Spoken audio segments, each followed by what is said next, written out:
Bismillahirrahmanirrahim. Assalamualaikum warahmatullahi wabarakatuh. Perkenalkan, saya Wafik Aziza dari kelas HIB dengan NIM I7721. Saya perwakilan dari kelompok 1, akan mempresentasikan hasil diskusi dari kelompok saya, yaitu mengenai kebijakan luar negeri yang dikeluarkan oleh Vladimir Putin dalam intervensi Rusia dan ke Ukraina. Dalam hal ini saya akan menjelaskan bentuk analisis behavior kebijakan luar negeri Vladimir Putin dalam intervensi Rusia ke Ukraina. Untuk pertama saya akan membahas tentang sejarah dari Rusia. Rusia merupakan bangsa yang memiliki beraneka ragam suku dan budaya. Keragaman etnis atau suku ini diantaranya meliputi suku-suku Slavia yang terbentuk di kota Khazarian Kiev, di mana pada masa itu kekuasaan dipimpin oleh Pangeran Pangarian. Suku Slavia tersebut membuat kesepakatan dengan Bizantium dalam harapan untuk mendapatkan perlindungan politik. Langkah ini membuat kawasan Kiev di Rusia mendapatkan tempat di masyarakat Eropa. Kesepakatan yang telah dibuat oleh bangsa Rusia tersebut mencakup perdagangan, diplomasi, dan keamanan.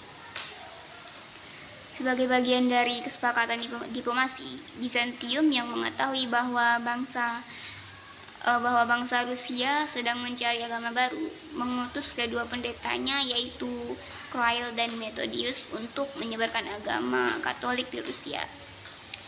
Bangsa Rusia melakukan pengamatan terhadap penyebar luasan kekuasaan gereja Ortodoks di negaranya, serta harta-harta bangsa Rusia yang mengalir ke Bizantium. Contohnya pada tahun 1430-an, bangsa besar Vasili telah berhasil mengubah norma dan kota Moskow menjadi sekuler dibandingkan dengan kekuatan patriarki sebelumnya. Bangsa Rusia melakukannya secara de facto tanpa terlebih dahulu meminta persetujuan dari Konstantinopel dan Bizantium pada abad ke-15. Selanjutnya yaitu sejak masa itu pula pelepasan dari Konstantinopel dan kekuatan finansial gereja, atau dua proses interkoneksi dari westernisasi dan sekularisasi, mulai berkembang di Rusia, hingga terbentuklah dua identitas kuat yang dimiliki Rusia, yaitu nilai-nilai pro-Bizantium tua dan prinsip-prinsip pro-Eropa. Keberadaan hidup mereka yang berdampingan ini menimbulkan perselisihan yang rumit.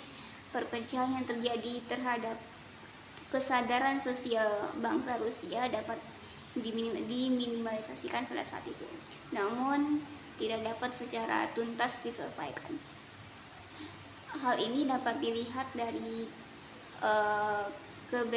keberadaan dua ibu kota, Moskow yang merupakan kota yang pro-Bizantium, dan St. Petersburg, kota yang lebih pro-Eropa pada masa itu. Perbedaan yang terjadi di kedua kota tersebut menjadi simbol dari dua pandangan dunia yang berbeda, di mana dua pandangan tersebut direfleksikan dari dua kelompok dengan istilah Zapadniki dan Slavofil. Zapadniki merupakan kelompok liberal yang pada dasarnya mengadopsi ide-ide dari Eropa. Golongan Zapadniki beranggapan bahwa apabila bangsa Rusia ingin maju, maka Rusia harus mengadopsi dari Eropa. Hal ini karena golongan ini sangat memprioritaskan peranan ilmu pengetahuan dan teknologi dalam aktivitas masyarakat Eropa, serta menghargai hukum dan lembaga pemerintah. Pada tahun 1960-an, yang merupakan sebuah periode dari reformasi liberal dan mulai adanya penerimaan terhadap Barat yang merupakan peleburan dari sistem sebelumnya. Pada masa Uni Soviet, paham komunis dan sosialis menjadi ideologi partai. Ideologi tersebut berusaha ditanamkan ke dalam jiwa masyarakat Rusia melalui beragam cara dilakukan pada masa itu. Selain itu, pengawasan pemerintah terhadap segala bentuk kegiatan sistem ekonomi komando yang dijalankan pemerintah Uni Soviet mematikan budaya konsumerisme karena dianggap sebagai unsur ekonomi kapitalisme Barat. Pedagang dan kelas menengah ditindas oleh pemerintah dan aktivitas perekonomiannya dibatasi. Untuk menyuplai kebutuhan hidup masyarakat pada masa komunis tersebut, pemerintahan Uni Soviet mendirikan kolhos pada masa itu karena sistem ekonomi dipegang penuh oleh kolhos sehingga mematikan kelas menengah dan pedagang. Sistem perekonomian komando runtuh pasca runtuhnya Uni Soviet. Runtuhnya sistem ini mengakibatkan terjadinya kelangkaan barang konsumsi di seluruh Uni Soviet pada masa itu. Pasca runtuhnya Uni Soviet tersebut, Rusia juga mengalami kondisi konstruksi ekonomi yang berkepanjangan hingga tahun 1998. Negara yang dulunya tergabung dengan Uni Soviet ini bahkan sampai mengalami kontraksi sedalam 14,53% pada tahun 1992 sepanjang tahun 2000 sampai 2020. Produk domestik bruto dari Rusia tak mengalami kontraksi sebanyak 3 kali. Kontraksi terdalam terjadi pada 2009 di mana pertumbuhan ekonomi negara tersebut mengalami pertumbuhan negatif sedalam 7,8%. Berdasarkan data Bank Dunia, ekonomi Rusia mengalami pertumbuhan sekitar 4,3% pada kuartal 3 tahun 2021 dibandingkan dengan kuartal 3 tahun 2020. Sementara sepanjang 2020, perekonomian Rusia mengalami kontraksi 2,9% akibat terjadinya pandemi COVID-19. Dan pada hari pertama dimulainya invasi Rusia ke Ukraina itu, harga saham di bursa Moskow sempat turun, mengalami penurunan lebih dari 50%. Begitupun mata uang Rusia rubel sempat terdepresi lebih dari 10% terhadap dolar Amerika Serikat. Selanjutnya pada tahun 1991, tepatnya juga pada saat setelah runtuhnya Uni Soviet, yaitu pemimpin Rusia saat itu lebih condong ke arah paham demokrasi, sehingga Rusia pindah haluan menjadi negara federasi berpaham demokrasi republik dan terbentuklah sistem pemerintahan presidensial di Rusia pada masa itu. Di dalam sistem pemerintahan tersebut, Rusia menerapkan pembagian kekuasaan yang terpisah antara kekuasaan dengan lembaga yudikatif, eksekutif, dan legislatif di negara tersebut dengan tugas pokok pada masing-masing lembaga tersebut memiliki perbedaan tugas-tugasnya masing-masing. Rusia resmi menjadi negara berbentuk federasi Rusia yang disahkan dalam Konstitusi Federasi Rusia pada 12 Desember 1993. Rusia mendeklarasikan diri sebagai negara hukum yang berbentuk federal dengan sistem pemerintahan presidensial. Sebagai negara yang memiliki sistem pemerintahan presidensial, kekuasaan penuh di Rusia pada masa itu berada di tangan presiden, hingga sekarang di tangan presiden baik sebagai kepala negara maupun kepala pemerintahan. Dalam hal ini, kedudukan presiden di Rusia mutlak sebagai eksekutif yang tidak bertanggung jawab kepada parlemen ataupun badan perwakilan rakyat.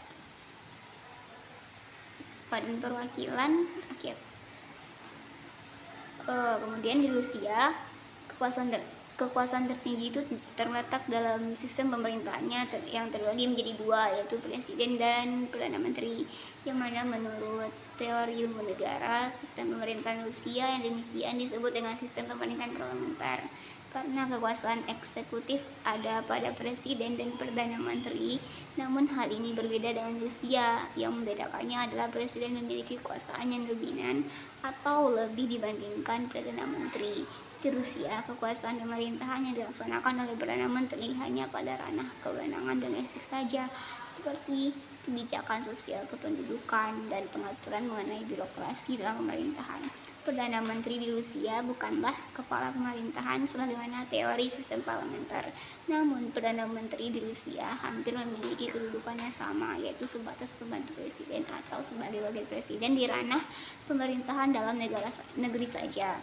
Selain memang konstitusi Rusia setelah amandemen 1993 sudah meniadakan kedudukan presiden, ini artinya presiden menjadi satu-satunya penguasa tertinggi yang dipilih oleh rakyat.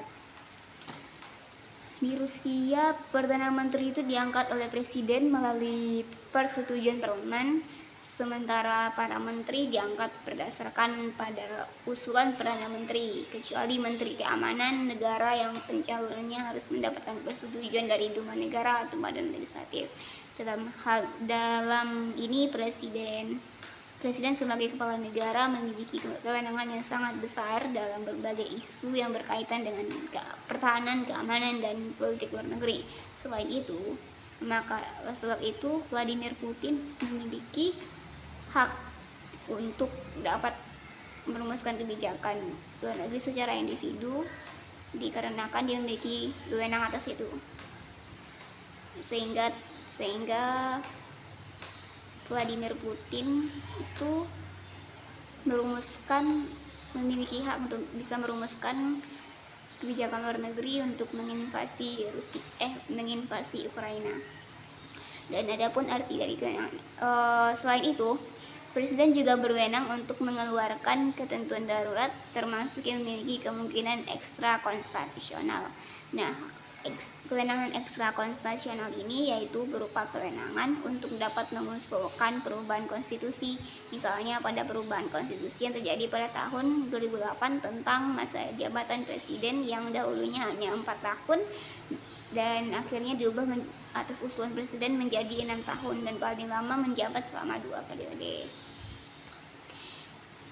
Di mana perubahan tersebut terjadi pada masa pemerintahan Presiden Dmitry Medvedev yang menggantikan Vladimir Putin yang telah menjabat selama 2 periode selama 8 tahun. Dmitry Medvedev merupakan orang kepercayaan Vladimir Putin yang akhirnya menjadi presiden dan mengangkat Putin pada masa itu menjadi perdana menterinya. Akan tetapi dengan permainan politik yang luar biasa oleh Vladimir Putin ini, pemilu kembali diselenggarakan dan menempatkan Putin kembali menjadi sebagai presiden hingga sekarang. Dan selanjutnya yaitu yang terakhir mengenai pengaruh media sosial terhadap invasi Rusia ke Ukraina, khususnya dalam hal penyebaran informasi terkait terkait konflik tersebut. Dan media sosial pada saat ini menjadi salah satu media andalan saluran informasi terkait kabar konflik bersenjata antara Ukraina dan Rusia. Namun perlu disadari bahwa platform ini merupakan salah satu media pertempuran informasi yang diterima dalam lingkup masyarakat digital. Media sosial online memang sudah menjadi sarana yang diandalkan dalam memperoleh informasi terlepas dari validitas informasi yang didapatkan. Berdasarkan data dari Digital News Report 2021, 6 dari 10 penduduk dunia yang mengakses internet mengandalkan media sosial sebagai sumber berita sehari-hari. Rusia telah resmi memblokir akses ke salah satu media sosial terbesar di dunia, yaitu Facebook. Selain itu, Rusia juga membatasi warganya dalam mengakses Twitter. Menurut regulator komunikasi Rusia, Roskomnadzor, pemblokiran dilakukan salah satunya karena Facebook dituding telah mendiskriminasi media asal Rusia. Berdasarkan data statistik Global Consumer Survey, media sosial yang paling populer di Rusia pada saat ini yaitu Kontakte atau VK sebanyak terdapat sebanyak 73% penduduk Rusia menggunakan media sosial ini, sama halnya dengan media sosial lainnya. VK digunakan untuk mengirim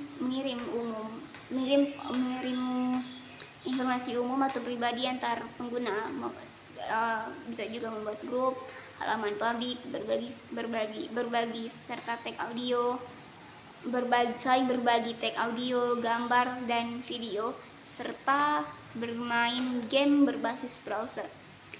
Media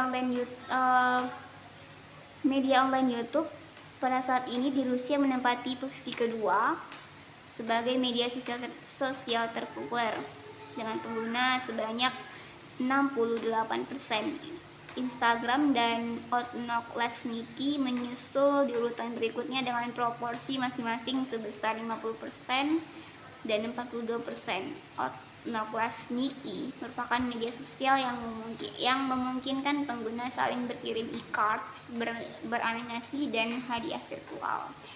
Dan pada era digital ini memang eksistensi media sosial memiliki peran dan peluang yang sangat besar untuk dijadikan sumber informasi terkait isu global masa kini. Banyak dari negara-negara yang berkonflik menggunakan media sosial sebagai salah satu senjata modern mereka dalam peperangan, seperti konflik antara Rusia dan Ukraina.